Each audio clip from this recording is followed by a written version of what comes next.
ಉಪಸಭಾಪತಿ ಕ್ಷೇತ್ರದಲ್ಲೇ ಸಂಪೂರ್ಣ ಹದಗೆಟ್ಟಂತಹ ರಸ್ತೆಗಳು ಶಾಸಕ ರುದ್ರಪ್ಪ ಲಮಾಣಿ ಕ್ಷೇತ್ರದಲ್ಲಿ ಅಭಿವೃದ್ಧಿ ಮರೀಚಿಕೆ ಆಗಿದೆ.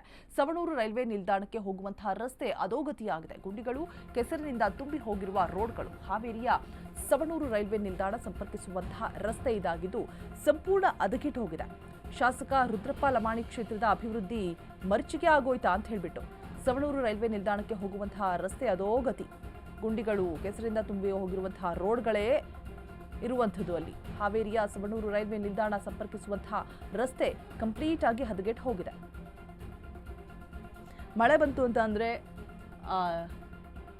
ಏನು ಡಾಂಬರೀಕರಣ ಮಾಡಿರುವಂತಹ ರೋಡ್ಗಳು, ರಸ್ತೆಗಳು, ಎಷ್ಟು ಕಳಪೆ ಕಾಮಗಾರಿ ಇದೆ ಎಲ್ಲವೂ ಕೂಡ ಬಟಾಬಯಲ ಆಗುತ್ತೆ. ಗುಂಡಿ ಯಾವುದು, ರೋಡ್ ಯಾವುದು, ನೀರೆಲ್ಲಿದೆ ಒಂದು ಕೂಡ ಗೊತ್ತಾಗೋದಿಲ್ಲ. ಸೊ ಅದರಿಂದ ಎಷ್ಟೆಲ್ಲ ಅವಾಂತರಗಳಾಗತ್ತೆ, ಎಷ್ಟು ಜೀವಕ್ಕೆ ಹಾನಿ ಆಗತ್ತೆ ನೋಡಿದ್ದೀವಿ. ಸೊ ದೃಶ್ಯಾವಳಿಗಳಲ್ಲಿ ಗಮನಿಸ್ತಾ ಇದ್ದೀರಾ ಯಾವ ರೀತಿಯಾಗಿದೆ ರೋಡ್ ಅಂತ ಹೇಳ್ಬಿಟ್ಟು. ಸವಣೂರು ರೈಲ್ವೆ ನಿಲ್ದಾಣಕ್ಕೆ ಹೋಗುವಂತಹ ರಸ್ತೆ ಇದು. ಸೊ ರೈಲ್ವೆ ನಿಲ್ದಾಣಕ್ಕೆ ಹೋಗುವಂತಹ ರಸ್ತೆ ಅಂದರೆ ಎಷ್ಟು ಅಚ್ಚುಕಟ್ಟಾಗಿರಬೇಕು.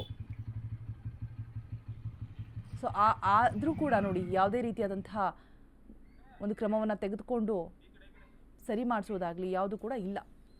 ಹಲವು ಬಾರಿ ದೂರು ನೀಡಿದ್ರೂ ಕೂಡ ನಿರ್ಲಕ್ಷ್ಯವನ್ನು ವಹಿಸ್ತಾ ಇದ್ದಾರಂತೆ. ರಸ್ತೆ ಸರಿಪಡಿಸುವಂತೆ ಶಾಸಕ ರುದ್ರಪ್ಪ ಲಮಾಣಿಗೆ ಒತ್ತಾಯಿಸಿದ್ರು ಕೂಡ ಏನು ಯೂಸ್ ಆಗಿಲ್ಲ. ಉಪಸಭಾಪತಿ ಕ್ಷೇತ್ರದಲ್ಲೇ ಸಂಪೂರ್ಣ ಹದಗೆಟ್ಟಿರುವಂತಹ ರಸ್ತೆಯನ್ನ ನೀವು ನೋಡ್ತಾ ಇದ್ದೀರಾ. ಸವಣೂರು ರೈಲ್ವೆ ಸ್ಟೇಷನ್ನಿಂದ ಸವಣೂರಿಗೆ ಹೋಗುವ ಹಾದಿಯಲ್ಲಿ ಸುಮಾರು 15ರಿಂದ 20 ವರ್ಷದಿಂದ ಇದೇ ಥರ ರೋಡು ಗುಂಡಿ ಬಿದ್ದು ಹಳ್ಳ ಬಿದ್ದು, ಮೊನ್ನೆ ದಿವಸ ಆಸ್ಪತ್ರೆಗೆ ಅಂತೇಳಿ ಡೆಲಿವರಿ ಪೇಷಂಟ್ ತೊಗೊಂಡು ಹೋಗ್ತಾ ಇದ್ವಿ. ಹೋಗ್ಬೇಕಾದ್ರೆ ತುಂಬ ತೊಂದರೆ ಆಯಿತು. ಆದ ಕಾರಣ ನಮ್ಮ ಕ್ಷೇತ್ರದ MLA ಆದಂಥ ಶ್ರೀ ರುದ್ರಪ್ಪ ಲಮಾಣಿಯವರು ನಮಗೆ ಎರಡು ಸಾರಿ ಈ ಕ್ಷೇತ್ರಕ್ಕೆ ಆರಿಸಿ ಬಂದರು. ಆದರೆ ಹಿಂದಿನ ಬಾರಿ ಬಂದಂಥ ನೇರು ಓಲೇಕರ್ ಸಾಹೇಬ್ರವರು ಯಾವುದೇ ಕ್ರಮವನ್ನು ಕೈಗೊಂಡಿಲ್ಲ ಈ ರಸ್ತೆ ಬಗ್ಗೆ. ಈಗ ಮಾನ್ಯ ರುದ್ರಪ್ಪ ಲಮಾಣಿ ಆದಂಥ MLA ಸಾಹೇಬರು ಅತಿ ಬೇಗನೆ ಈ ರೋಡನ್ನು ಬಗೆಹರಿಸ್ಕೊಳ್ಬೇಕಂತೇಳಿ ತಮ್ಮಲ್ಲಿ ವಿನಂತಿಸಿಕೊಳ್ತೀನಿ. ಸವಣೂರು ರೈಲ್ವೆ ಸ್ಟೇಷನ್ನಿಂದ ಸವಣೂರಿಗೆ ಹೋಗುವ ಹಾದಿಯಲ್ಲಿ ಸುಮಾರು 15ರಿಂದ 20 ವರ್ಷದಿಂದ ಇದೇ ಥರ ರೋಡು ಗುಂಡಿ ಬಿದ್ದು ಹಳ್ಳ ಬಿದ್ದು, ಮೊನ್ನೆ ದಿವಸ ಆಸ್ಪತ್ರೆಗೆ ಅಂತೇಳಿ ಡೆಲಿವರಿ ಪೇಷಂಟ್ ತೊಗೊಂಡು ಹೋಗ್ತಾ ಇದ್ವಿ. ಇವಾಗ ಹೆಚ್ಚಿನ ಅಪ್ಡೇಟ್ಸ್ ಅನ್ನ ಕೊಡೋದಕ್ಕೆ ನಮ್ಮ ಪ್ರತಿನಿಧಿ ವೀರೇಶ್ ದೂರವಾಣಿ ಸಂಪರ್ಕದಲ್ಲಿ ಜಾಯಿನ್ ಆಗ್ತಾ ಇದ್ದಾರೆ. ವೀರೇಶ್, ರಸ್ತೆಯನ್ನ ನೋಡಿದ್ರೆ ನಿಜಕ್ಕೂ ಅದು ರೈಲ್ವೆ ಸ್ಟೇಷನ್ಗೆ ಹೋಗುವಂತಹ ರಸ್ತೆ ಉಪಸಭಾಪತಿ ಕ್ಷೇತ್ರದಲ್ಲೇ ಸಂಪೂರ್ಣವಾಗಿ ಹದಗೆಟ್ಟು ಹೋಗಿದೆ. ಇನ್ನು ಬೇರೆ ಕಡೆ ಎಲ್ಲ ಇನ್ನು ಹೇಗಿರಬೇಕು? ಮತ್ತೆ ಹೇಳಿದ್ರು ಕೂಡ ಲಮಾಣಿ ಅವರಿಗೆ ವಿಚಾರ ತಲುಪಿಸಿದ್ರು ಕೂಡ ನಿರ್ಲಕ್ಷ್ಯ ವಹಿಸ್ತಾ ಇದ್ದಾರಂತೆ. ಸೊ ಯಾರು ಬಂದು ನೋಡ್ಬೇಕು, ಯಾರು ಇದನ್ನೆಲ್ಲ ಸರಿ ಮಾಡಿಸ್ಬೇಕು ಅಂತ ಹೇಳ್ಬಿಟ್ಟು ಏನ್ ಹೇಳ್ತಾರೆ ಇದ್ರ ಬಗ್ಗೆ ಅವರು? ರೋಜಾ, ಏನು ಅಂತಂದ್ರೆ ಉಪಸಭಾಪತಿ ಅವರ ಕ್ಷೇತ್ರದಲ್ಲೇ ಇಂತ ಒಂದು ರಸ್ತೆಗಳು ಇದೆ ಎಂದರೆ ಜನರಿಗೆ ನಿಜಕ್ಕೂ ಒಂದು ಅಚ್ಚರಿಯನ್ನುಂಟು ಮಾಡುತ್ತೆ. ಯಾಕಂತಂದ್ರೆ ವಿಧಾನಸೌಧದಲ್ಲೇ ಇದ್ದುಕೊಂಡು ಏನು ಹೆಚ್ಚು ಕಾರ್ಯನಿರ್ವಹಿಸಿದಂತ ಉಪಸಭಾಪತಿಗಳ ಒಂದು ಕ್ಷೇತ್ರದಲ್ಲಿ ಈ ರೀತಿ ರಸ್ತೆ ಸಂಪೂರ್ಣವಾಗಿ ಹಾಳಾಗಿದೆ.